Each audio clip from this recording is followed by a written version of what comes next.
আসসালামু আলাইকুম। ফায়াজ আপনাকে যুক্ত করা হয়েছে, আনমিউট করে বলুন।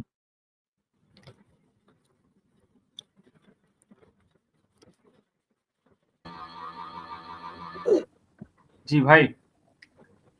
জি, জি, হ্যালো। শোনা যাচ্ছে আপনাকে, বলুন। জি, আমার কোয়েশ্চেনটা ছিল যে লাইক নাস্তিকরা শয়তানিজম এটারে কিভাবে দেখে? লাইক কালা জাদু বা জাদু-টোনা এগুলোই কি মানে এক্সিস্ট করে নাকি না? অ্যাথিস্টরা আরকি আহ, কিভাবে এগুলিকে বিবেচনা করে? আপনি আপনি কি জানেন ভাই নাস্তিকতা জিনিসটা কি? আ হ্যাঁ, কোন ধর্মে যারা বিশ্বাস করে না। নাস্তিকতা মানে হচ্ছে কোনো ধর্মে বিশ্বাস করে না এরকমটা, যারা হচ্ছে স্রষ্টায় বিশ্বাস করে না তাদেরকে হচ্ছে নাস্তিক বলে। আম, নাস্তিকতা শুরু আর শেষ হচ্ছে এই পর্যন্ত যে স্রষ্টায় বিশ্বাস করে কি স্রষ্টায় বিশ্বাস করে না। আহ, যেখানে শুরু আর শেষ এই পর্যন্ত যে স্রষ্টায় বিশ্বাস করে কি স্রষ্টায় বিশ্বাস করে না, সেখানে আসলে আম, সেটানিজমে বিশ্বাস করে কি সেটানিজমে বিশ্বাস করে না, আম, সেটার সেটা আর কি নাস্তিকতার মধ্যে ইয়ে নেই। হয়তোবা বিশ্বাস করতে পারে, হয়তোবা বিশ্বাস নাও করতে পারে, কেউ করতে পারে কেউ নাও করতে পারে। বাট ওভারঅল যে জিনিসটা দেখা যায় নাস্তিকদের মধ্যে সুপার ন্যাচারাল বিলিফটা থাকে না, মূলত হচ্ছে সুপার ন্যাচারাল বিলিফ থাকে না।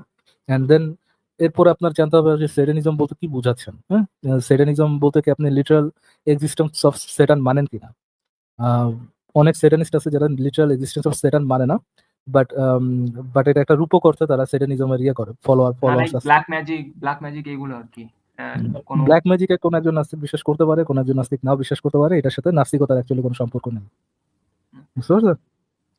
নাস্তিকদের মধ্যে এই টেন্ডেন্সি অবশ্যই আছে যারা যে তারা সুপার ন্যাচারাল স্টাফ বিশ্বাস করে না আর কি। বুঝেছো ফায়াজ ভাই? জি, জি। হ্যাঁ, ওকে, বলেন আপনার কি আর কিছু বলার আছে? আ না আর কিছু না এমনিতে। আচ্ছা, ঠিক আছে, থ্যাংক ইউ যুক্ত হওয়ার জন্য। সেটা হলো বিদায় জানাই আপনাকে। নাস্তিক আর মালাউন আপনাকে যুক্ত করা হয়েছে, আমি বলবো।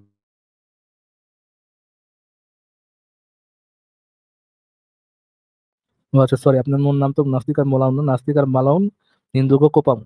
আচ্ছা, নাস্তিক আর মালাউন হিন্দুগো কোপামু আপনাকে যুক্ত করা হয়েছে, আমি করবো।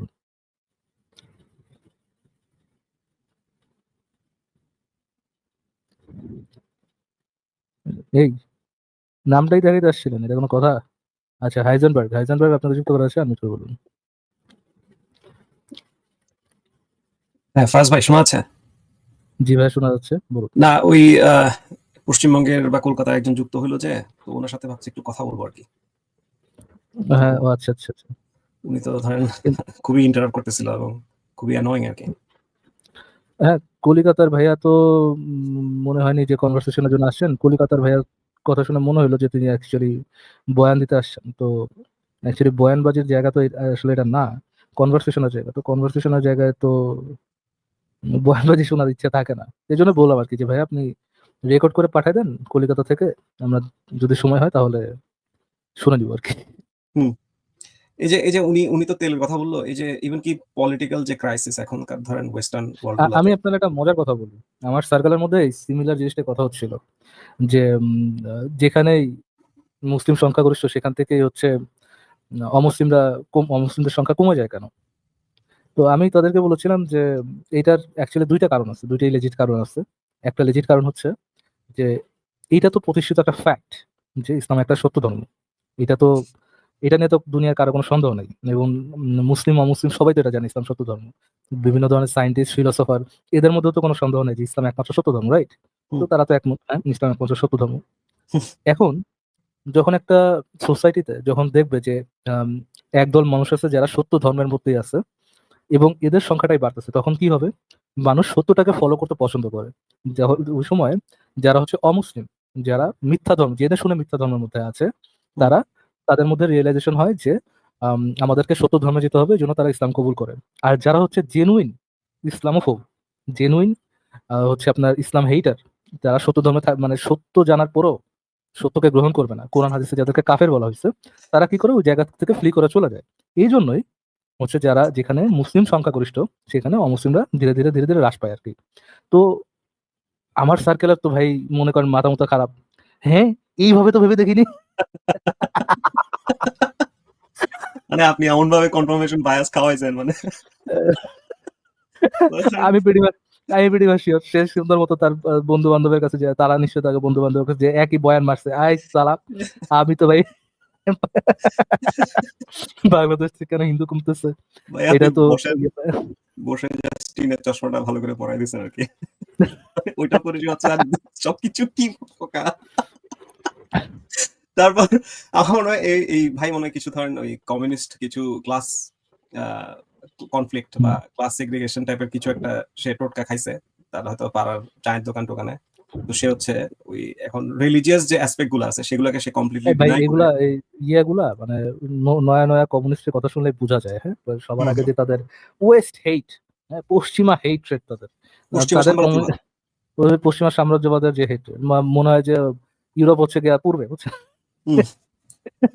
পশ্চিমা সাম্রাজ্যবাদের যে তাদের প্রতি যে হেটটা, কথায় কথায় যে কোনো কিছু তো ধরেন তার হোটেলে গেছে ভাতের মধ্যে দিচ্ছে তরকারির মধ্যে দিচ্ছে লবণ কম, এটার মধ্যে যে পশ্চিমা সাম্রাজ্যবাদের একটা হাত আছে, হ্যাঁ। বিশাল বড় একটা কানেকশন আছে।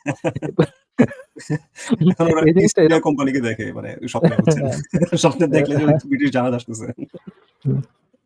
তো এদের এই ইয়ে দেখলে বোঝা যায় যে নয়া নয়া কমিউনিস্ট, তাদের এই ইসরায়েল হেট, আমেরিকা হেট, এগুলো এদের কথাবার্তা শুনলে বোঝা যায় যে এদের কি লেভেলের বায়াস চিন্তা ভাবনার মধ্যে থাকে সবসময়।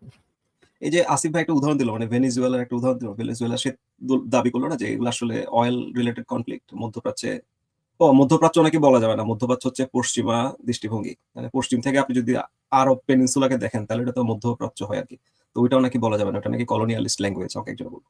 তো যাই হোক, এই আরব বা দেশের সমস্যা যেগুলো এগুলো নাকি সব অয়েল রিলেটেড। তো এটা দাবি করার পরে আসিফ ভাই বললো না যে ভেনেজুয়েলার প্রবলেমটা, তখন সে হচ্ছে আর কোনো লজিক দিতে পারলো না, কারণ ভেনেজুয়েলা তো তার এই টেমপ্লেটটা খাটে না। তখন সে বললো না ভেনেজুয়েলার সমস্যা হবে, আপনি দেখেন না। ভেনেজুয়েলা তো অলরেডি সমস্যা ছিল, ওই যে হুগো চাভেজ থেকে শুরু করে তারপর হচ্ছে বলিভিয়ার মাদুরো, এরা তো ভাই মানে মাফিয়া আর কি। মানে এরা হচ্ছে পশ্চিমা সাম্রাজ্যবাদ লাগবে না, এরা হচ্ছে নিজেদের দেশকে নিজেরাই ডিস্ট্রয় করে ফেলছে আর কি।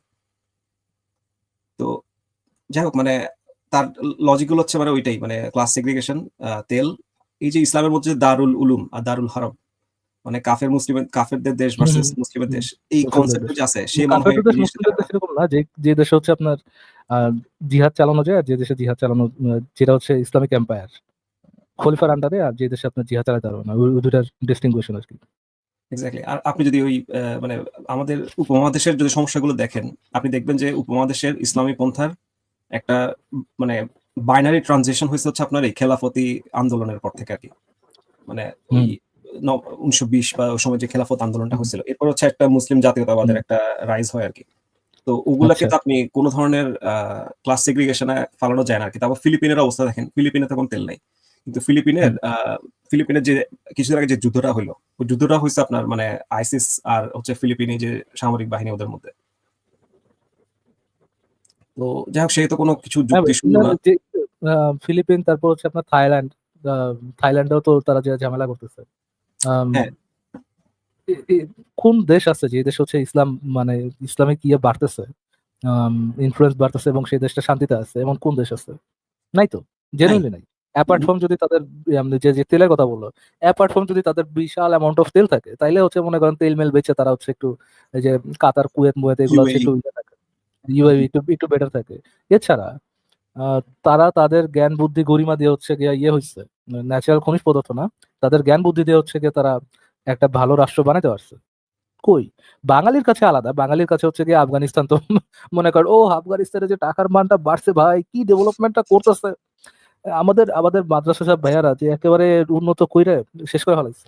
কালকে এটা ফয়জুল এটা করিমের ইন্টারভিউটা দেখছেন খালেদ মহিউদ্দিনের সাথে? না, ইসলামিক বাট আমি একটা ক্লিপ মজলিসের। দেখছি যে উনি হচ্ছে আফগানিস্তান বানাইতে চায়। হ্যাঁ, হি ইজ লাইক অর্গাজমিক, মানে হচ্ছে আফগানিস্তানের কথা বলার সময় তার মনে হলো যে কিছু একটা তার মধ্যে মানে আমার স্পার্ক। এই চরমোনাইয়ের একটা কথা মনে আছে, লাস্ট যে ইলেকশনটা, ওই ইলেকশনের সময় এই চরমোনাই বলতেছে যে পোশাক দিয়ে মানুষকে জাজ করাটা এটা একটা খারাপ কাজ। হুম, মানুষ কি পোশাক পরলো সেইটার উপর ডিপেন্ড করে তো তার চরিত্র নির্ধারণ করা যায় না। পোশাক শুধুমাত্র একটা বস্ত্র যেটা দিয়ে মানুষ কাপড় থাকে। মানুষ ব্লিঙ্ক টোয়াইস ইফ আচ্ছা, ইউ আর কিডন্যাপড। আচ্ছা, ঠিক আছে, আপনি একটু থাকেন, আমরা দেখি একজনকে যুক্ত